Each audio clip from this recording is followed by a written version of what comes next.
Ayan, sa kwentong how to navigate a difficult conversation, mag-invite ta na po.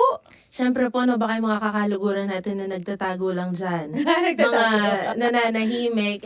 Dito po mag-ingay kayo para mamaya malaman nyo paano na magsalita kapag ka nasa difficult situations tayo. Kaya naman, kakaluguran, agkatanda kayo po magyabeking kakatamang kwentuhan. Nung ating kayo pong buring ikotang o buring i-share a kwento, malyari mo pong i-comment king kakatamong live niya. Eta po kakalingwa mag-like, share, and subscribe ka rin kakatamong Facebook page at YouTube channel.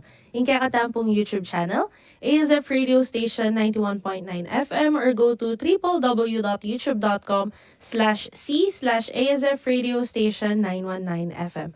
At in kakatamang naman pong Facebook page, Archdiocese of San Fernando Radio Station 91.9 Bright FM or go to www.facebook.com/official.asfradio. You can also follow us on our Twitter or X account at radio_ASF. Yung kakatama naman pong Instagram account at ASF Radios. You can also support our radio station by your advertisements. You may send in your inquiries at asf.radio.mktg@gmail.com or contact 0949-609-5478. Para po karing bisang mag-donate anting suporta at lugod yung radyo ng Arkidiocese mo, malyari o pong ipadala ka rin kakatamong donation platform sa amayakit king kakatamong online live streaming. Yung kakatamong pong GCash account number 0905-319-4871 ang makilagyong Joseph Mary Bacay. Pakipadala na po yung kakayong confirmation receipt kim mebang kita email nandin banadin nanda kayo pong official receipt ng kakayong donasyon. Dakal pong dakal salamat. At bayo tayo po umpisa ng lupang malaman na namang kwentuhan. Palabasan talo ba ang puding mapila na paganaka ating kantang Talk It Over in the Morning by Amurao. Yeah, bayan niyo kayo po, magbalik ka po It's a Girl Thing! Kakagaluguran kang Kristo, yako po Reverend Father Gabriel P. Mercado II o Among Gabi, ingkura paroko ning Conversion of St. Paul Parish, King San Pablo First, Lubao, Pampanga. At iba't po kiti, babye ko ka rin ka akong kaparokya, ing pamamuging masayang kapiestan ning pamagbayo ng San Pablo. Iting kapiestan pagmasusya ning banala kapulungan balang 25 ning Enero. Gaganakan tamo ing pamagbayo ng Saulo ning Tarso. Iba't king pamanampalasa na karing Kristiyano papunta king pamaging apostol ng Kristo karing hentil at pagano. Anong nuka rin akilala tani bilang Pablo. Bilang nga pong ambo. Papakit na kaya katamo nung makananong kasalpantayanan, manibatan king grasya aibat king Diyos at king timawang pamakisan metong ning tao kaniti. Agkatanda kayo pong makisan metong kaya kami, karing kaya kaming misang nobena at piyesta, kaya kami pong ipalto online, king kaya kaming Facebook page, Conversion of St. Paul Parish. Simula po king January 16 hanggang na king January 25, ing mismong kapiestan. Pasahop tamo po kang San Pablo, king pamanalangin para king pamisan metong tamong talatuki ng Kristo, kapamilataning aldoldo tamong pamagbalik lub king Dios. Kayantabi taya namang magmasusi kaniting kapiestan ing radyo ning Arkidiocese ning San Fernando, Pampanga, DWBL 91.9 Bright FM.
lahat, magbalik yan po It's a girl thing. Kaya po Miss Jo.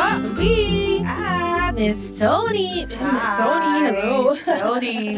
Yan, at ang kwento natin today. Ang kwentuhan po natin today ay again, dahil nasa ikalawang taon na tayo ng Adulting 201, Communicating in Difficult Situations. Naku, title medyo mabigat eh. Communication. Mabigat din yun lalo na in difficult situations. How would you describe a difficult situation?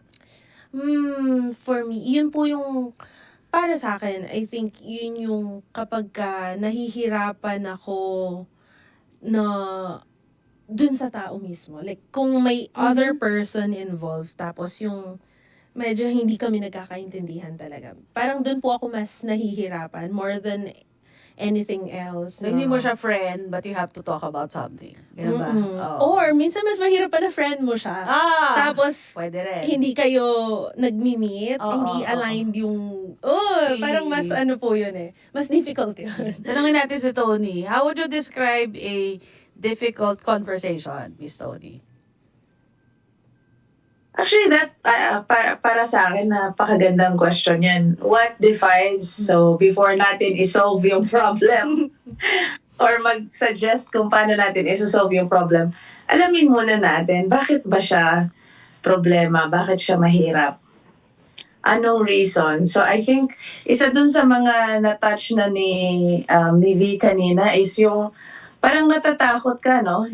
Na mawala yung tao sa'yo. So kung importanteng tao siya, magkaibigan kayo, lagi kayong, you always meet eye to eye, and then suddenly, for this one topic, you have to agree to disagree, right? So, or maybe you need to have a go at it, like understand bakit hindi tayo magkaintindihan. So there's the emotional discomfort na maybe I might come out friendless after this discussion. Magiging So FO. Narinig mo na ba yung FO? Friendship over. Yeah.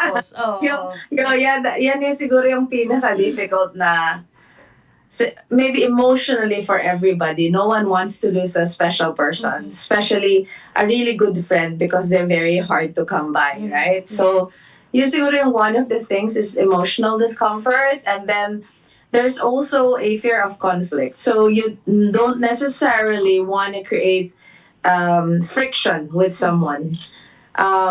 If you want to keep the relationship, right? We always talk about that in Adulting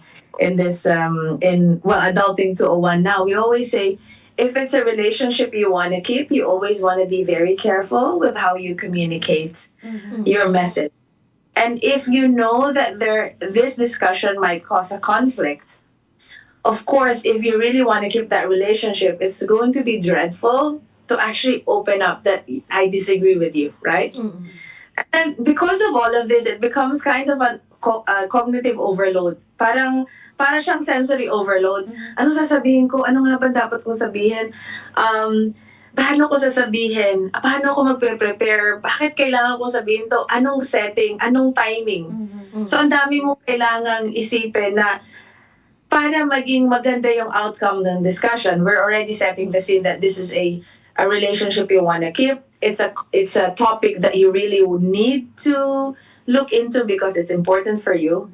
And then it's a bit of a cognitive overload to actually set it so that the timing is right, a cup of coffee is there. Like you both are in a good mood. So just to make it optimal, it's a little bit of a cognitive overload to think of how you process that information. Yes. And then there's also I think, Toni, isang paraan para I think para mabawas itong mga difficult situation. Like, lagi namin, ito sa mga bago-bagong teacher, pag kinakausap kami, unang-una, alamin mo muna, sa'yo ba dapat manggaling? Diba? Sa'yo ba manggaling? Yes. Do you have the authority to be able to be talking about it? No? Kung hindi, Yes. ipasa mo kasi hindi sa'yo. Ayan. So, para mabawas Yeah. yung mga to, diba? But, correct. diba? Pero You agree, Toni? overload, kakaisip mo. Kakaisip mo, hindi naman, minsan it's not your story to tell, or you're not Yes. the authority to be discussing it, di ba? So, Yes. nakakabawas sa'yo, tama ba, Toni? Yes, and actually, that's you can think about it as sort of an identity threat, right? So, for example, you're having a discussion, and okay, let's take one uncomfortable situation you had the past 2 weeks, Tita Jo, and let's apply the concept. Did you have any uncomfortable discussion the past 2 weeks? sa amin kasi meron kami parang level co-or. So pag may pumapasok na bata tapos merong concern, itatanong agad nila, anong year, anong course? Kasi merong Okay. naka-assign. Para Okay. nadi-divide yung work. Kasi minsan, dahil ako yung pinakamalapit sa door, Okay. kung kaya nang i-address, ina-address ko na. So pag minsan, pag medyo kailangan ng medyo mahabang conversation, then Yeah. ibabato ko doon sa first year, second year, kasi third year ako, no? So, lalo na pag maraming ginagawa. So, although minsan kasi, yung mga medyo madaling i-address, like, kailangan po namin ng ganito, and then where do we find it, where do we borrow, yun, madali na yun eh. Pero pag medyo mga academic o kaya behavioral concern, ay, Okay. So, ano Siya. yung last difficult topic or discussion that pops in your mind? Pops in my mind yung mga may conflict with the teacher. Yan. Tapos, Okay. yan. Alright. So, yung conflict with the teacher, it touches a lot of these aspects, di ba? Number one, emotional discomfort because you want to make sure they keep their relationship. Because we all know kids learn better when they have a positive relationship with the instructor, the teacher, the facilitator. Agree. There are some of us who fear conflict. So, for example, maybe he's a teenager, so no fear of conflict at all. He will say what he wants to say without any filter. But of course, the teacher knows that he or she shouldn't be engaging in that way. You have to uphold yourself in a specific manner, level of courtesy, so that you can maintain a respectful personality, because that's what instructors and teachers and educators like us would like to be seen as, right? Parang very courteous na mga tao. And then, yung identity threat. So, ako as a teacher, may nang bastos sa akin na estudyante, ayoko namang pa rin palampasin yon kasi ayoko namang maging okay ng lahat ng mga students na hindi nag-agree sa akin kasi hindi ko sila pinasa, tatratuhin na lang ako na ganon. Pero pinaka-concern siguro here is yung lack of skills ng teacher. So for example, pwedeng hindi si Ate Jo yung binustos ng estudyante, pwedeng it's someone else, but because Ate Jo has built some level of skill handling difficult situation, she's now being put in a situation to resolve the conflict. But it's actually not for her to resolve because she's not part of it. Or maybe it is her role in that circumstance because the student doesn't have the skill to resolve it or the willingness to resolve it. The teacher has the willingness to resolve it but doesn't have the skill to resolve it. So we need somebody who maybe is impartial to help resolve the situation. Now, if you were part of the situation, sometimes you take emotional issues with it as well. Maybe you see it in a different light. Di ba yung pinag-usapan natin, minsan yung yellow hats, red hats. So yellow hat, lahat masaya. Red hat, lahat galit ka. White hat, yun yung factual lang talaga. So siguro yung sa sitwasyon na walang kagaya ni Ate Jo na who will facilitate resolving the conflict, then as someone, mas malaki kasing responsibility if you are in higher position. And in this case, is a teacher, right? So the teacher has to remove the red hat and take on the white hat and be factual about the situation, what has happened. Because it's a skill, it gets better in time. Di ba, Tita Jo, I'm sure the first issue you had to resolve was much more difficult than the ones you're resolving nowadays with the number of situations and scenarios that you had to come through. Kasi skill building siya yung managing difficult situations. Skill No minsan pero meron ako nabasa na parang bakit daw yung mga senior minsan mas malaki ang sweldo. Kasi sabi niya, yung sagot niya, because the seniors have shown that they could hoist a sail even in a storm. So ibig sabihin, na-experience na nila, nakita na nila na in a difficult situation, they can weather through it, no? So yung mga bata, wala pa silang opportunity to show that, wala pa silang naranasan or experience to make that happen. Kaya meron yun, I think kaya mas inaasahan yung seniors dun sa younger. Of course, meron mga talents ang younger na wala probably ang seniors. Pero yun yung pinapoint out niya that they have shown that they are able to hoist a sail, sabi nga, using a boat as a metaphor, kahit bumabagyo, sabi niya, kaya kanyang itawid sa bagyo kasi alam niya paano na gawin yun. Right? And holding that sail, I'm sure whoever that senior person is would have lost several boats before successfully hoisting the sail. Yes. So you don't. Some people are just born with a natural, sympathetic, empathetic, enigmatic personality that as soon as they step into a room, suddenly the heat dissipates. Meron din namang if they come to the room, bigla na lang yung gulo lumalaki. So you don't want those people to take care of those situations also. Pero I'm going to use Ate Jo's example dun sa sail. So yung sa boat, minsan kasi yung perspective natin, halimbawa may conflict ka sa teacher mo or someone in position or in authority. Like for example, ikaw at tatay mo, ikaw at you and your boss, you and your dad, you and your teacher. There's a distinct difference. One is considered more junior, one is considered more senior. Of course, not in all situations, the less junior person is less mature. This is not true in all situations, but let's take it for granted that in general circumstances, that is the case. So the problem with having a perspective coming to a discussion that this is going to be a difficult situation is that you've already set the tone. That in your mind, you've already made up your mind that it's going to be a difficult situation. And we've already established before, we always have to set the tone, right? Yes, right.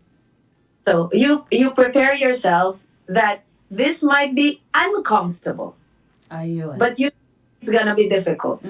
It's going to be uncomfortable because you don't want to lose a relationship. It's going to be uncomfortable because it's your first time to manage a crisis. It's going to be uncomfortable because you need to be empathetic, but you really want to wring this guy's neck, It's going to be uncomfortable because you need to focus on the solution, but you want to rant about what happened. It's going to be uncomfortable because you need to stay calm and composed while inside you're actually already boiling. So let's remove the word difficult from the discussion and let's say it's going to be uncomfortable. And let's take the example of Tita Jo, which is someone hoisting the boat. So when we are, let's take for example, I'm having a conflict with Tita Jo. I take it for granted that she and I are not on the same boat. She is either, if I'm in the boat, she's outside of the boat, and maybe she's the one causing the storm, right? That's my perspective. Okay. But when we change this perspective, we remove the word difficult, we say we're uncomfortable. And we change the perspective. So instead of saying we're on different boats, let's say we're on the same boat, sailing in the same stormy sky. Then it's a different perspective already. We are not against each other. We're in this together. And how do we weather the storm? Now, that is only if the ending is that you want to keep the relationship. So una, ang sinasabi mo is keep the end in mind, yung ano ba yung gusto natin mangyari after this conversation. Pangalawa, putting it into perspective. Kailangan, hindi mo siya kaaway, hindi mo siya kalaban, and you have to work together to make this happen. Kasi madalas po, parang in layman's term, ika nga nila, kwento ko to So parang perspective ko lang to, pero parang dapat pala, meron kang kahit pa paano shift na hindi naman ako lang yung kawawa dito, ganun. Pero isipin lang na at the same time, pareho kayong uncomfortable dun sa situation. Unless nga po na ayaw nyo nang magtagal yung kung ano man meron away. kayo. Kung gusto mo talagang FO, Yes, friendship pero over. FO, edi okay, kwento ko to eh. Ikaw yung masama. Actually po, tang FO na rin eh. Nakbugang api eh. Huh? Bakit pa, di ba? There's nothing to salvage. Merong mga ganyang discussions na kagaya nun, yung friendship over na, yung gusto mo siyang iupo sa boat, tapos tinulak mo ng mabilis at malakas para lumayo siya sa'yo. Wala nang conflict. Wala. Diba? Happy. But, Walang communication, So, no? babalik Wala tayo mo. doon sa, ito ay something that a relationship we want to keep. It's an Yes. important relationship in our life, either professional or friendship or personal relationship. And so, one perspective, we want to keep the relationship. Pangalawa, sabi mo, is to have a different perspective, na hindi tayo magkaaway. We're on the Yes. same side and we're on the same boat. And so, Yes. what's the next step, Tita Ton? Okay, so always start with the end in mind, Yun. right? Our end in mind is we make sure whatever happens here, we're gonna keep the relationship, irrespective, right? But it's so important to discuss because maybe it hinges on your personal beliefs and values. Maybe it's a deal breaker for you. Right. Like if this guy keeps, so for example, it's someone you respect and he starts using drugs. It's a breaker, right? Right. So unless you stop doing drugs, this is over. This friendship is over. So there are some values, there's some principles that people just cannot step on because it's part of your identity. Those are FOs, right? So once you do that, it's goodbye. Thank you, masalama, right? I hope never see you again. But as we've defined, this is where we're saying no. We believe that this person holds the same values, holds the same beliefs and principles like us. Both of us didn't wake up this morning having the end of in mind, which is I'm really gonna piss this guy off or this woman off because I really don't like her. We agree that we both didn't wake up to piss on each other that day, and that's not the intention of the relationship. The relationship is for us to stay positive, to create a natural environment where we both prosper because we push each other up. And you know that he or she is going somewhere a bit off the road, and you want to keep that person back to the road. So that's the end in mind. Now you need to prepare thoroughly for it. So before, during, and after. We apply this in anything in our life, even if it's cooking. Before you make the dish, the first thing you need to make sure is you've cut everything, you have all your ingredients. Ka pwedeng maglutong adobo na ala kang suka, right? Everything else can change. It could be pork, chicken, it could be liver, it could be anything. Toyo can be changed with sauce. But suka is not adobo, right? But then again, if you think about it, in the olden times, adobo didn't have suka at that time. It was just water, salt, and then it's boiled for a very long time, and that's what they called adobo. So it's also a perspective where we say, okay, maybe I am also in the wrong. Maybe my perspective of this have to evolve. For example, kung tayo as parents, ako na mamalo, si Tita Jo hindi na mamalo, right? So, in my perspective, si Tita Jo, bakit di ka na mamalo? You spare the rod, you spoil the child. Si Tita Jo naman, ang perspective naman niya sa akin is, bakit ka mananakit ng bata? Pwede naman niyang pag-usapan, right? So, do we engage in this discussion? And after we engage in this discussion, and we know fully well, we probably won't meet halfway anywhere there. Do we even want to engage on that discussion? Or is it something which we say, I respect you for that, you respect me for that, for this particular one, we agree to have different perspectives and different ways of doing. So, before natin siya gawing difficult, uncomfortable, conflict or crisis situation, i-assess muna natin, OA lang ba tayo? Sabi nga. Baka naman wala talagang issue. Baka naman okay lang na iba yung perspective mo, iba yung perspective ko. Baka naman that is not a deal breaker for this relationship. So, pag na-define mo na hindi talaga siya something to be nonchalant about. You really, really need to talk about it. And it really has to be addressed. Otherwise, I will always be uncomfortable. Then you prepare thoroughly. As you would for anything. And we were talking about cooking. So, chinop mo na yung vegetables mo. Kung maglalagay ka ng vegetables or manok or meat or whatever, andyan na yung cup of suka, cup of toyo, whatever. And then, once you've prepared, what would you normally prepare for? So, Ate Jo, let's say you have been tasked, and it seems like you're tasked ever so often to manage conflict situations.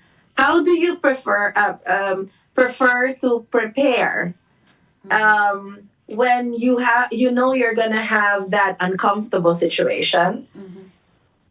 In that day or in that week, what is your usual process of reflection, or what would you do to prepare? Or do you prepare, or do you just go in and go ahead with this discussion? Do you prepare? Ako ba? Ako makikinig. Kasi alam mo na, mabilis tayo mag-adjust eh. So, pakinggan muna kita. Yeah, mahayaan ko siya na magkwento. And then, kung kailangan ako mag-adjust ako. Pero, ito kasi ang policy. Mga ganun tayo, di ba? May time na sasabihin mo, ito ang policy. But if it's not, walang policy for that, anong makukuha natin pag ginawa natin to? What do we need to do? What do we need to do para maabot natin yung objective natin? And then, probably if it's just, something, minsan kasi gusto ko lang, yung iba gusto lang nila may makinig eh. Alam mo yun? So, minsan do you need me to listen? Do you need my advice? Or you just want to talk about it? Yeah, mga ganon. So, mga ganon tayo. Yeah. Otherwise, yun, babalik ako doon sa listahan ko.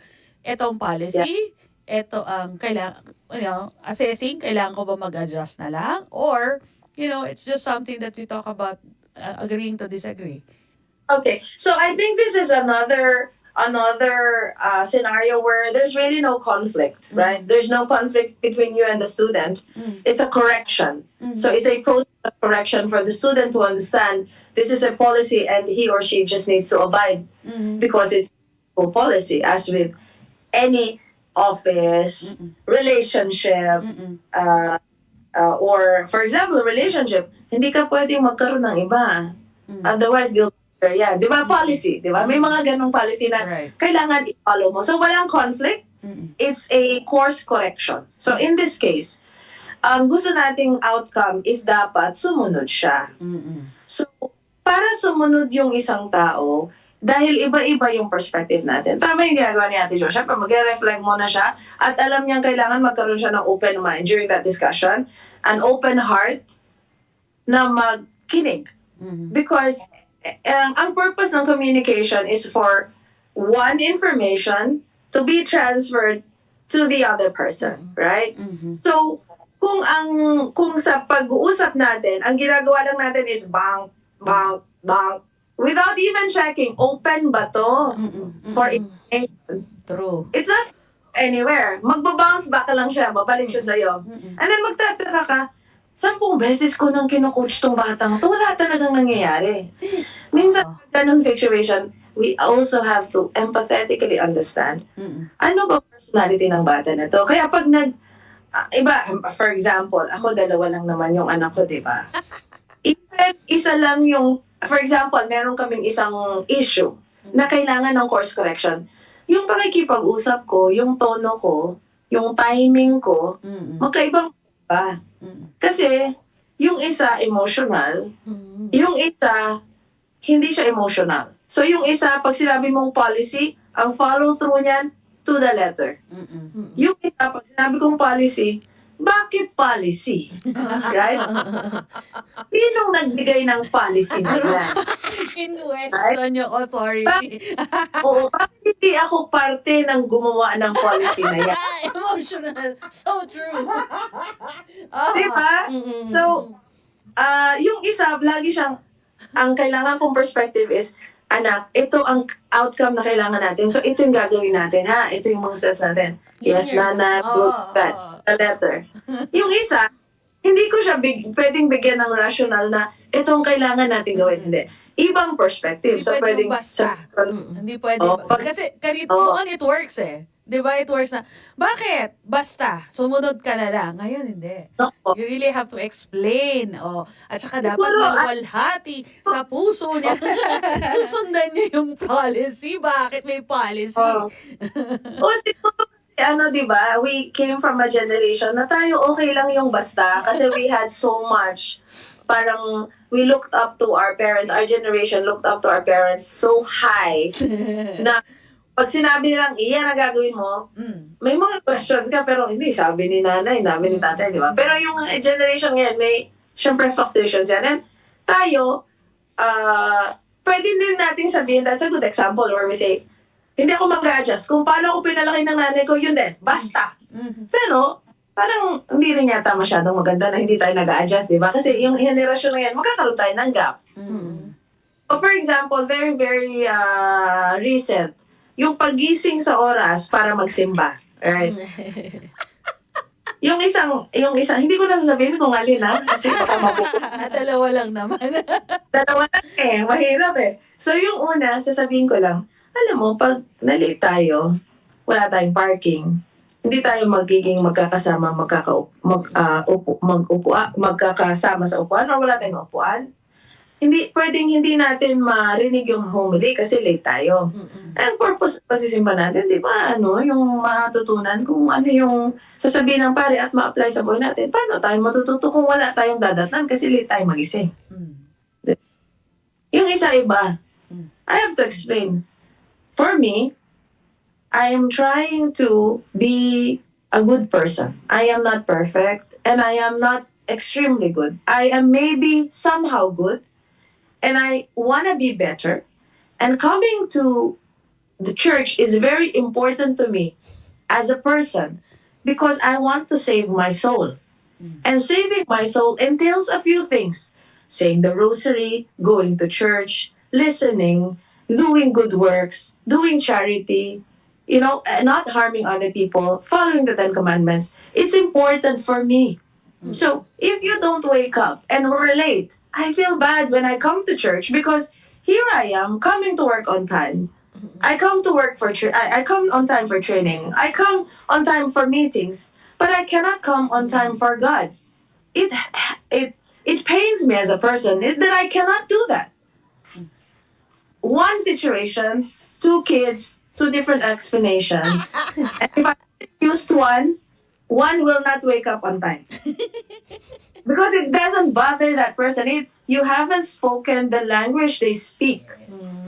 So when I used to be an LDQA manager for a 65-strong assistance center, the corporate quality interviewed me because I was the only one who had 100% compliance on call coaching and case coaching worldwide. Everyone else had the difficulty. If they were booked on it, somehow that person will be on sick leave. For myself, they were chasing me. Toni, we have a date in 5 minutes. You need to finish this meeting now. You and me were booked for 30 minutes. In 5 minutes, you still have someone in your room.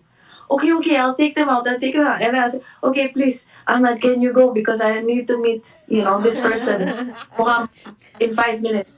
Because it's really not me telling them what to do. Sometimes, Ate Jo said it properly. You just need to be empathetic and you need to actively listen to them. They know intuitively what to do right. Yes. So for me, as a coach, my perspective of what I was doing was I was just facilitating them to understand how good they can be. And it's quite liberating experience. So yesterday, I was talking about my company being bought by my old company, right? So that deal is done, thanks God, praise the Lord. And yesterday, I had to go back to my old company to hand over a few things. And what a revelation. The people who run the center are people I trained. So these were the people I coached. We did call coaching together. We did case coaching together. And they've become managers. So I feel so, not relieved, but like when you do so much effort, but you don't know whether it's gonna pay off. Right. Yesterday, I felt like it was a culmination of 6, 7, 8, 10 years of coaching.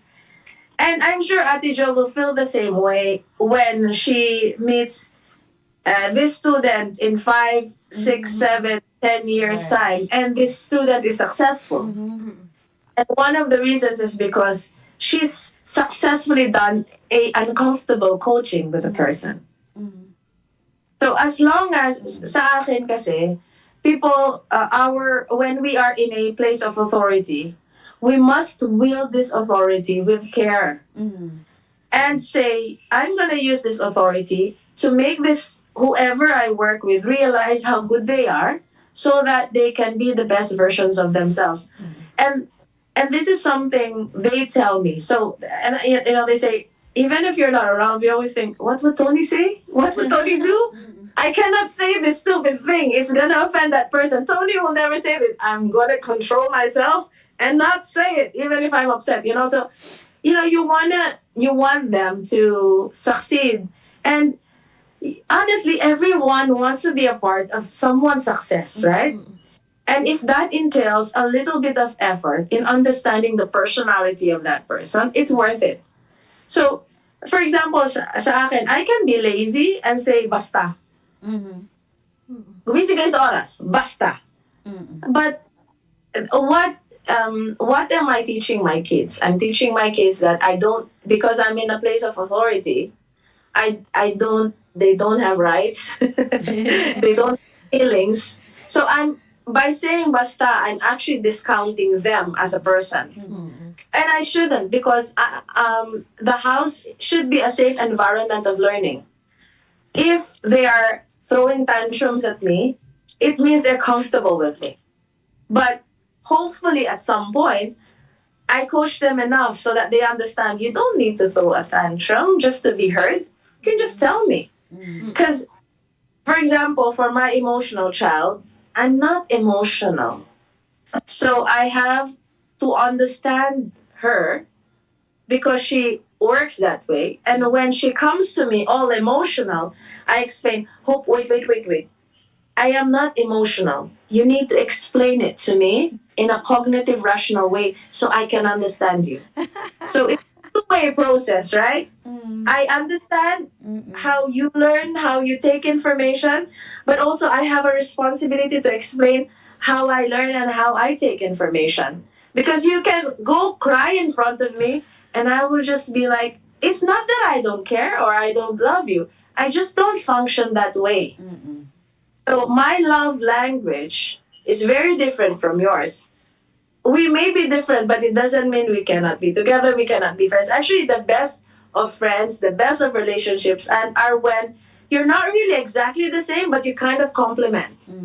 So for me, it's a celebration of God's unique creations. Magkakaiba tayo. And that's good. Kasi ayaw naman nating maging factory lang. Which Mukha ni Kim Kardashian. Which makes relationships and office setting very, very interesting. Yung minsan naasar ko sila, ang sarap niyong panoorin. How dynamics work. Yung unang araw na tahimik, no?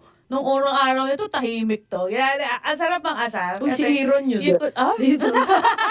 Aaron, nung bago-bago oo. tahimik, di ba? Tapos ngayon makikita mo, bumabang ka na rin, no? sa jokes. And it's interesting how people develop when they are in a good environment. No? You've seen a lot of office settings na paano and how conflicts are resolved, and you have so much parang respect for the supervisors, ang galing mag-handle ng tao. And so, makikita mo naman yun pagpasok mo ng opisina, ang ganda ng relationship. Kahit di sila nag-uusap, yung pakikitungo to each other is very nice. Mafe-feel mo talagang walang tension. Parang napaka-light nung environment. And of course, gusto natin lahat ng pupuntahan natin. Ganyan, di ba? But again, I think, ito rin yung mga environment that are able to handle difficult situations, difficult conversations. Like, kami masaya kami kasi pag minsan nagbibiruan ko, galit na ba si Dean? Magtatanong, galit na ba siya noon? Oo, galit na siya noon. Okay, ganun Maswerte lang pala. tayo Maswerte tayo kasi kung gano'n. kalma pa rin pag nagagalit, di ba? So, hello po sa mga friends natin sa City Culture. Happy pa rin. Yung yung may respeto kahit nagagalit o kaya kahit medyo heighten yung emotions. Yun nga lang iyakin. Iyakin Parang kasi. naman din po, on a personal note naman na dun sa na-mention ni Miss Toni kanina, pagka, minsan naman po, for me, yung mga difficult situations, kunwari meron kang friend na hindi mo alam paano nag-arise yung conflict and then hindi na nagkaroon ng chance para, kumbaga, pag-usapan, ba talaga. Pero may nabasa po ako kasi one time, hinanap ko pa sa screenshots ko, na ito, Kaya pala tahimik about ka friends dyan. naman, sabi niya kasi, just because you lost me as a friend doesn't mean you gained me as an enemy. Yun. Because I still want to see you eat, just not at my table anymore. So parang nung nabasa ko, ay, oo nga, no? Kasi pag may mga difficult situations po kasi na minsan hindi na talaga nagkakaroon ng pagkakataon to communicate what really happened. Tapos ikaw, or ako mismo, parang uncomfortable ako doon sa situation. Pero kung yung other party ayaw naman kumbagang makipag-meet, Mag-resolve it, yes. meet halfway na ano ba nangyari. Then, doon na lang yung iniisip ko na hindi naman kita i-disrespect or anything. Although, syempre, sometimes pag Yeah. dahil Heighten ng emotions, sa iba mong friends, doon mo may lalabas, kwento ko to So, bakit siya ganon? Ano bang ginawa ko? Pero at the end of the day, ayun, tao sa tao, kumain ka, pero sorry yung table ko, yung seat mo before, inalis ko na.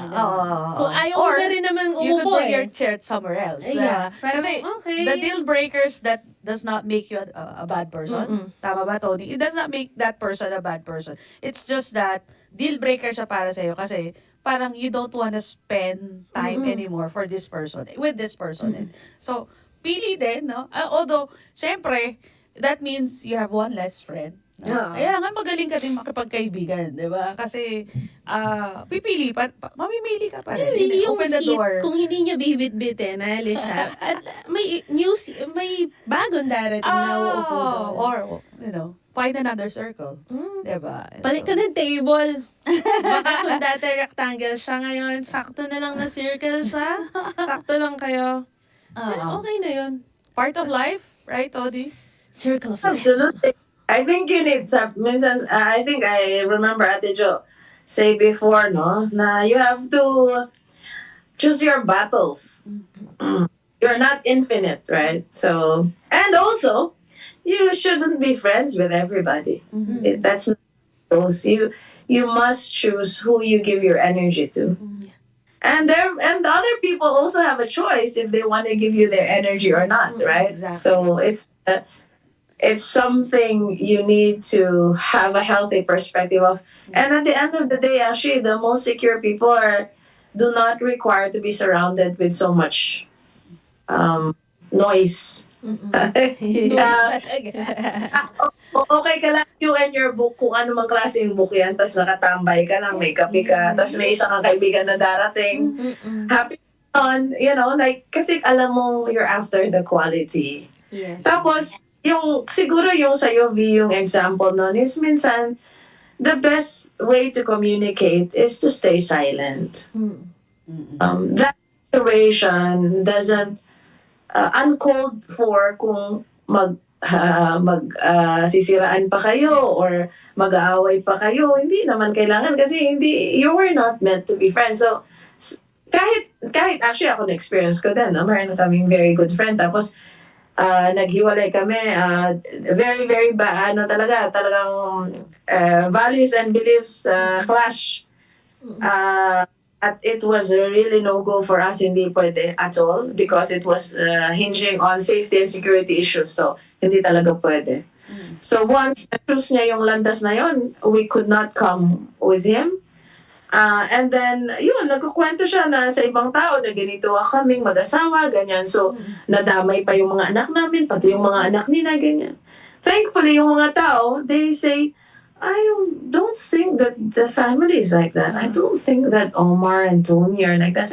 And I've been around these kids, they don't behave like this. Are you sure you're talking about the... So, yung mga ganon na hindi mo na kailangan patulan yan. Parang, kasi nga, na-desisyonan mo na ayaw mo yung relasyon, di ba?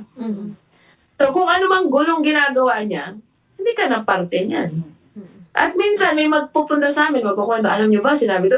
Sabi ko, hindi ko alam, huwag yun ang ikwento. Hindi man namin interes. Siguro, yes, he needs something to fill his time with. So he spews out these stories. But I'm not part of that. Just because my name was dropped in the story doesn't mean I need to be a part of the story. No thanks. We're good. So, Felt. Relate much.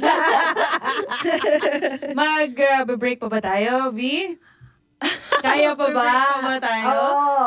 Na isa, kaya pa naman shout daw out po. na tayo. Kaya pa. naman po. Good pa daw Oo, sabi ni Goods Mighty. pa naman daw po. Mighty Tech. Parang pagbalik po natin, hihingan na lang natin ng final say si Miss Ton. So, syempre, Tips. gigreet natin ang ating mga friends na nakaantabay. Pero pakinggan muna po natin ang iilang paalala. Meron po bang paalala at ang kantang Bad Blood by Taylor Swift? Bayan kayo po magbalik ka pa It's a Girl Thing. Ing parokya ning balitukan king balen magalang makatagulaling yaking meto nga santo at obispo ning banala kapulungan isa nil Defonso at gaganakan tayong kayang piyesta bala nga 23 ning bula ning Enero. King kayang kayanakan isa nil Defonso tinanggap neng ema kanyan nakagalangan kari nga kakarungot na.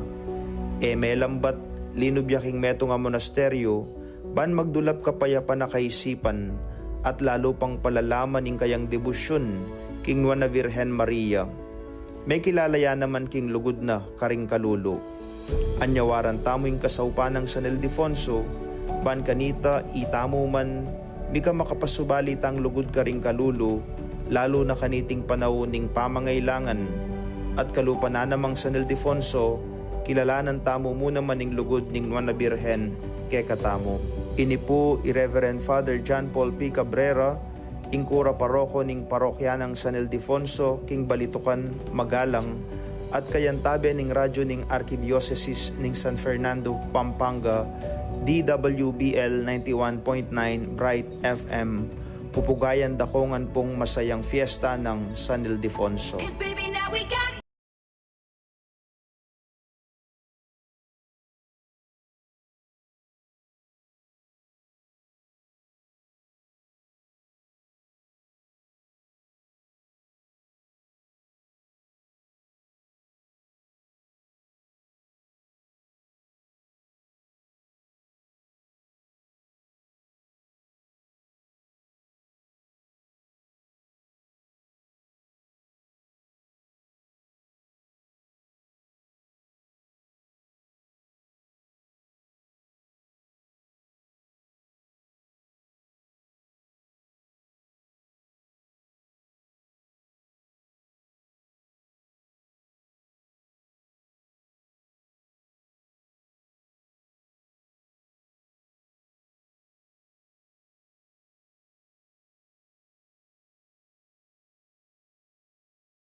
at pagbalik niya po It's a Girl Thing. Kaya po Miss Jo, V, at Miss Toni. Dahil ang kwentuhan po natin ay Adulting 201, Communicating in Difficult Situations. you know. Naku, mahaba-haba na naman ang kailangan kong i-process na sa naging kwentuhan natin. Friends Pero, na nanonood, shoutout muna po sa ating mga friends na nanonood.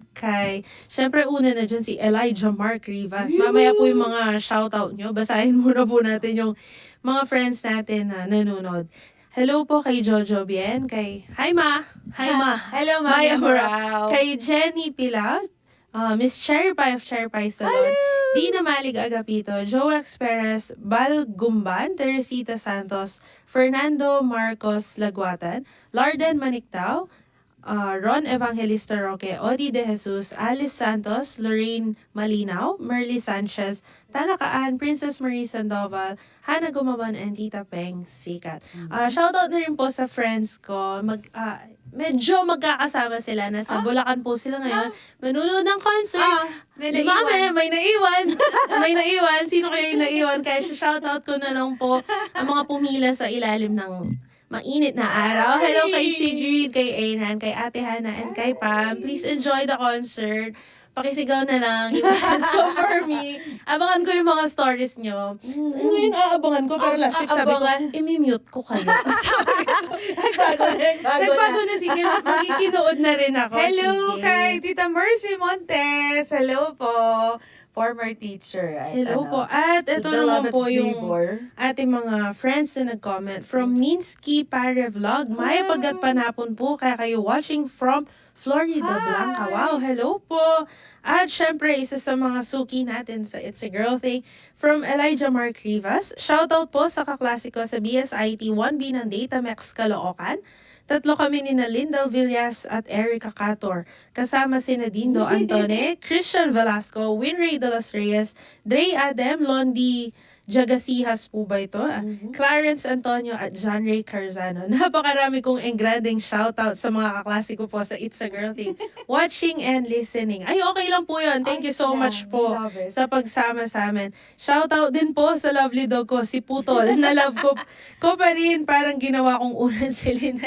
Shoutout po sa inyo lahat. Hello, Ayan, all the friends. way from Caloocan. Yes. Thank you so much po sa laging panonood sa amin live. di ba? Hello sa mga nautusan ko kasi sa Monday may seminars kami. Seminars na mga Seminars, third year. plural. Hello. Plural! Makikisakay kami sa mga fourth year sa afternoon. Pero sa morning, may bisita kami from DTI on trade. Oh. Level up kami. Sa Iba. mga nautusan ko, lalo na si Alan Dizon, si Jefferson, si JM, si Nix, ang dami ko nautusan, si Juan, si Fred, and Okay lang sa si kanila. Ki. Okay lang yan. Oo, Okay lang yan. Kakasama tayo sa Lunes. Mabait, Ano. mabait. Mabait, di ba? Mabait. Third year na eh. Mga gusto mag-fourth year. Kailangan na panghilan. No, but it'll be interesting. Sabi ko nga, madalang lang ma-invite ang mga friends. And in the afternoon, bisita namin si Jody Mercado. Hello. Ng CLTV 36. CLTV. Hello, friend. May kinakaya na. Okay, every year, ini-invite namin siya for Suki, our 4 annually. years. Oh, I see. Diba? Mga kaibigan natin sa City College, ang dami po may birthday. Happy birthday po ulit. Isang linggo na kami nagsa-celebrate ang birthday So, for the nila. whole month of January, happy birthday po sa inyo. At excited kami kay Dean Chris, PhD candidate. Tsaka It's a Girl Thing guest candidate. Yeah! May pa-shout out, diba? Career and family and balancing everything. Kaya, minsan, kukulitin natin. Medyo shy pa daw siya. Medyo shy. Sabi Kasi ko, pag ready ka when the time is right, sabi ka na. dadasal na natin. Opo. Yan. Miss Toni, your reminders, tips for our friends. Yeah, so siguro just to summarize the hour-long discussion. So three tips for the three how do you say it? Scenarios of the discussion. So you have before, during, and after, right? So before the discussion, check a few things. So the first thing is, what is the objective? What is the end goal for this discussion? So start with the end in mind. Second, what emotions am I bringing? So emotional check. I will try not to be extremely emotional, or I will try not to start crying when we start, so I can listen well. And then the third one is, how might this person perceive the situation? So we put ourselves in that person's situation because maybe the way we're seeing it is not the right way. So just to check, so a few checks. Check the goal, check the emotion, and check your perception. And then during the discussion, there's also three things. So what we discussed is active listening, responses that align to your core values, and sometimes that's a non-response or being silent, and managing your emotional reactions. So, because before you told yourself, before the discussion, I won't be so emotional. So during the discussion, you also have to check, are my emotions in check? And am I responding based on what I feel or based on my core values? So are my responses within my set of beliefs and values? So while you're having that discussion, you're also kind of having mini semi-adjustments. Because if you feel like, oh, I shouldn't be shouting, you have to stop shouting, right? Because otherwise the other person might stop communicating with you. And then after discussion, we also have three things. The first thing is check, was the outcome, was the end in mind achieved in the end? What was the intended outcome? Did we actually achieve it? Did it go well? If it didn't go well, if I will have the same situation again, how could I handle it better? If it went well, could I have handled a few things better? And then the third is always self-regulation, right? So what did I learn about myself and about this other person before, during, and after the process? Did I learn that, I'm tying it to the other discussion, I'm now able to handle my temper better?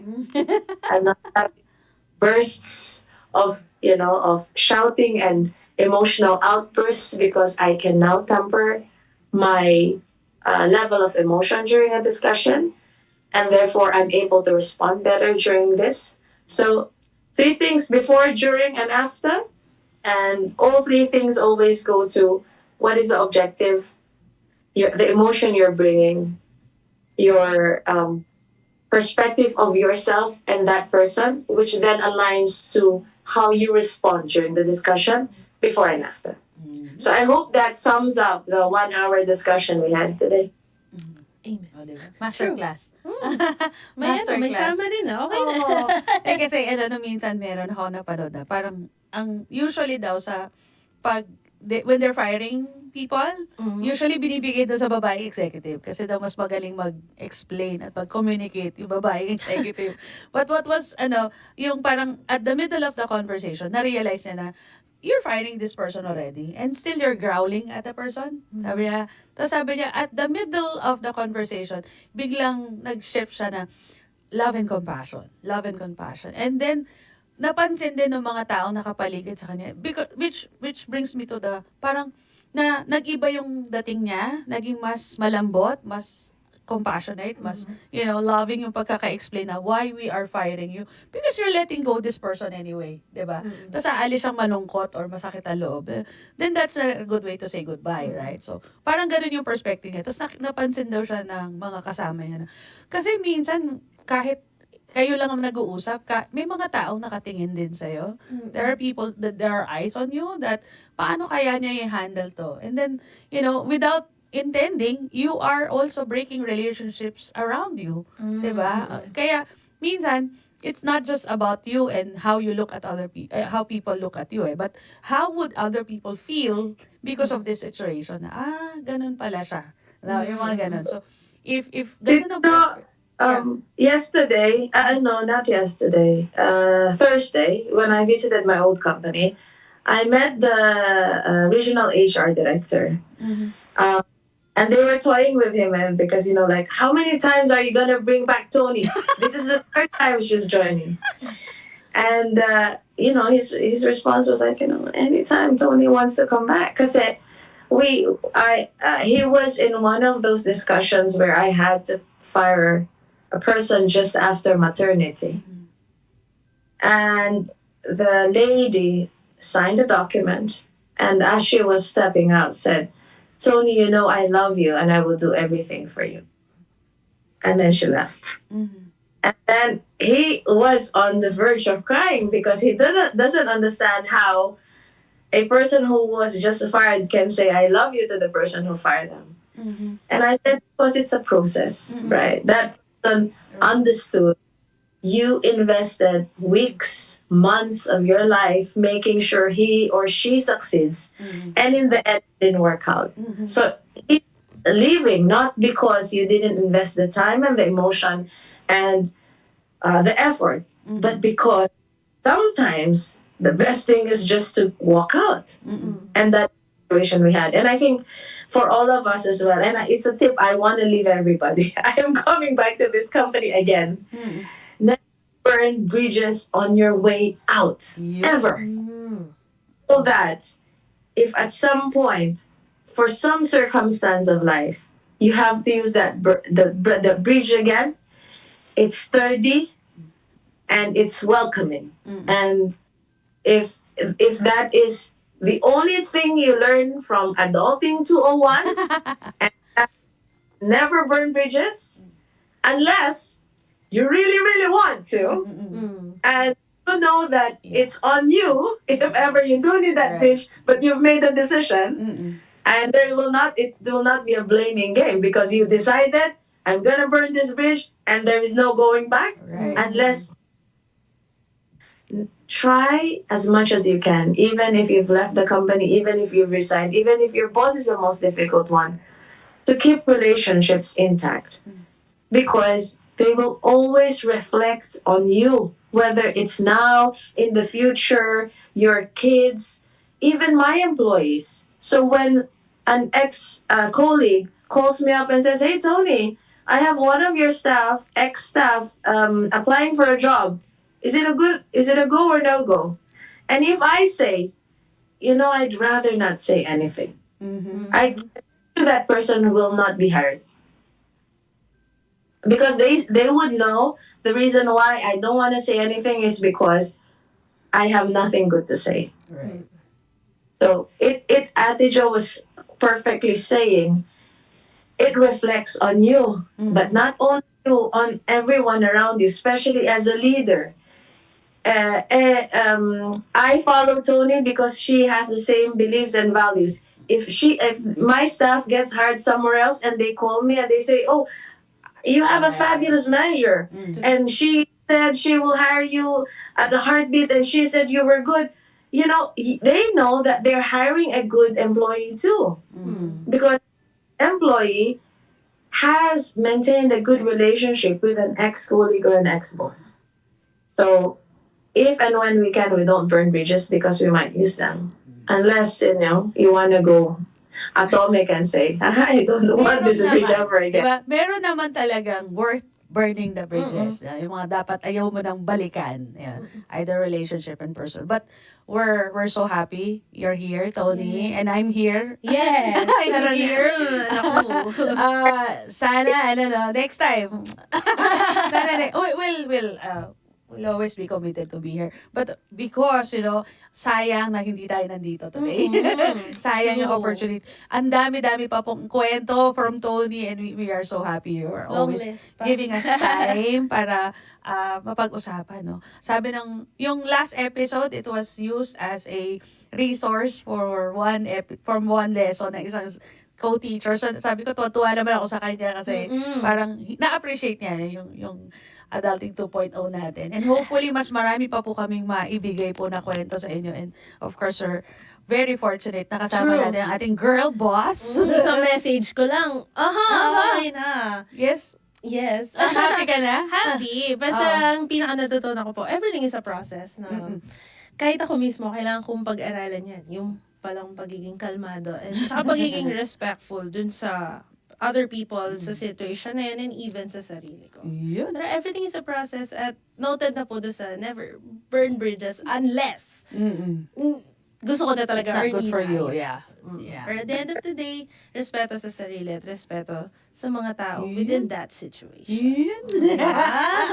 Ayan. And announcements? Yes po, up next na po ang Like Ko, Love Ka, programang makiramdam at magparamdam with the Archdiocesan Council of the Latining, kakatamong Archdiocese. And by 7 o'clock p.m., The Lord is My Shepherd. Tomorrow po, January 19, Aldo Domingo, Fiesta na pong Santo Niño, Kenny King, Pilipinas. Na. It's a local festival. 6 o'clock a.m. po, Men of Light with Bishop Ambo David, Father Deo Galang, Attorney Bong Roque, Brother Joey Angeles, and others. And 7 o'clock a.m. po, Pasakalya with Father Nono Alfonso SJ. 8 o'clock a.m. ya po yung kunentamong live mass from Santo Niño Parish, Santo Niño City of San Fernando, Happy Pampanga. Fiesta! And 5:30 p.m. live mass from from Santo Niño Parish, Santo Niño, to be presided naman po by Most Reverend Pasiano B. Aniceto Didi. And 7:30 p.m. Metanoia Metinuya, Bayong Puso, Bayong Espiritu with the Diocesan Service Committee, Catholic Charismatic Renewal, Pampanga. Yan aming humabol. Hello po, Sir Ryan Acosta. Kaibigan natin from City College. Hello Ayan, po. Co-teacher. Ayan. Masaya kayo po. May kapagdala kayo Malaman po. na malaman. Malaman na kwento and light and love all the way from Dubai. Miss Toni, thank you for joining us. See you soon. Uy, sana real na. Baka natin. Pag baka, dasal natin. Matuloy na yung, face-to-face natin siya mamimit. Ayan. Masaya kayo po. Kaya bed ako po for 1 more hour today. Abayan nyo kayo po ulit next week. Sunday po bukas yung bata mo. Inipuing. It's a girl thing.